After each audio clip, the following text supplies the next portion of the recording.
Cockroach जनता party का आंदोलन social media की सीमाओं को पार कर सड़कों तक पहुंच चुका है। पार्टी प्रमुख अभिजीत दिप्के के नेतृत्व में जंतर मंतर पर आयोजित विरोध प्रदर्शन में हजारों लोगों की भीड़ उमड़ी। ये प्रदर्शन देर शाम तक जारी रहा और इसमें शामिल लोगों ने केंद्रीय शिक्षा मंत्री धर्मेंद्र प्रधान के इस्तीफे की मांग को लेकर जोरदार नारेबाजी की। आंदोलन में शामिल होने के लिए देश के अलग अलग राज्यों से लोग दिल्ली पहुंचे। इस आंदोलन को उस समय और ज्यादा बल मिला जब प्रसिद्ध सामाजिक कार्यकर्ता सोनम वांगचुक भी मंच पर पहुंच गए। उन्होंने शिक्षा व्यवस्था में जवाबदेही तय करने की जरूरत पर जोर देते हुए केंद्रीय शिक्षा मंत्री के इस्तीफे की मांग का समर्थन किया। वांगचुक ने कहा कि युवाओं का भविष्य किसी भी राजनीतिक बहस से बड़ा मुद्दा है और सरकार को छात्रों की चिंताओं को गंभीरता से सुनना चाहिए। राजनीतिक समर्थन भी इस आंदोलन को लगातार मिल रहा है। तृणमूल कांग्रेस की सांसद महुआ मोइत्रा खुलकर कॉकरोच जनता पार्टी के समर्थन में सामने आ चुकी है। सोशल मीडिया पर कुछ लोगों ने दावा किया था कि पार्टी केवल ऑनलाइन अभियान तक सीमित रहेगी और कभी सड़कों पर नहीं उतरेगी। इसी पर प्रतिक्रिया देते हुए अभिजीत दिप्के ने कहा कि आलोचकों को अब जंतर मंतर की तस्वीरें देख लेनी चाहिए।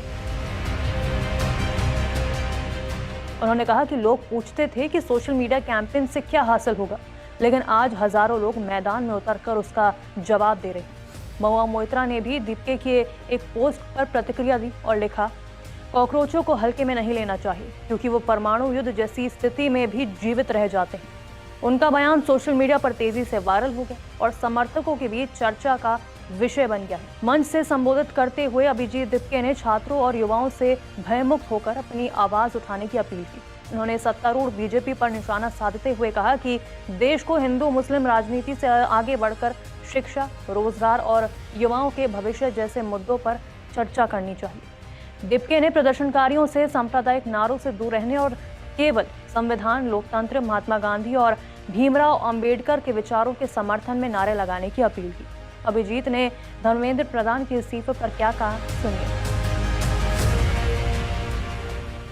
मैं धर्मेंद्र प्रधान जी जो एजुकेशन मिनिस्टर है उनसे पूछना चाहता हूँ, पांच बच्चों ने सुसाइड कर लिए फिर भी आपने रिजाइन नहीं किया है। आपको शर्म नहीं आती? और कितने बच्चों का सुसाइड करने का वेट करेंगे आप जब तक रिजाइन नहीं करोगे तब तक हमारा मूवमेंट जारी रहेगा। इसके बाद हम ये मूवमेंट को देश भर में लेकर जाएंगे और ये मूवमेंट तब तक जारी रहेगा जब तक धर्मेंद्र प्रधान रिजाइन नहीं करते। आंदोलन का सबसे प्रमुख मुद्दा पेपर लीक और परीक्षा प्रणाली में बढ़ती अव्यवस्थाएं रही। प्रदर्शनकारियों ने कितनी बार आएगी पेपर लीक की सरकार जैसे नारे लगाकर अपनी नाराजगी भी जाहिर की। राजस्थान से आए एक अभिभावक ने तो ये बताया कि उनके बेटे ने नीट यूजी परीक्षा दी थी और परीक्षा से जुड़े विवादों ने उसका मनोबल तोड़ दिया है। अब तक सोशल मीडिया प्लेटफॉर्म्स पर सक्रिय रहने वाली कॉकरोच जनता पार्टी का ये पहला बड़ा सार्वजनिक शक्ति प्रदर्शन माना जा रहा है। पार्टी का दावा है कि कुछ ही समय में उसके सोशल मीडिया प्लेटफॉर्म्स पर करोड़ों लोग जुड़ चुके हैं। इस प्रदर्शन ने समर्थकों को पहली बार पार्टी के संस्थापक अभिजीत दिप्के से सीधे मिलने और उनकी बात सुनने का अवसर दिया।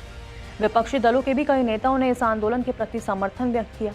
समाजवादी पार्टी प्रमुख और उत्तर प्रदेश के पूर्व मुख्यमंत्री अखिलेश यादव ने भी सोशल मीडिया पर लिखा कि युवाओं की आवाज अब सत्ता के गलियारों तक पहुंचनी चाहिए। वहीं शिवसेना के प्रमुख उद्धव ठाकरे ने कहा कि नीट पेपर लीक जैसे मामलों ने लाखों छात्रों के सपनों को चोट पहुंचाई है और जंतर मंतर पर जुटी भीड़ उसी आक्रोश की अभिव्यक्ति है। आने वाले दिनों में ये आंदोलन किस दिशा में जाता है और इसका राजनीतिक असर कितना व्यापक होता है, इस पर सभी की नजरें टिकी हुई है। निष्पक्ष मतलब न्यूज़ 24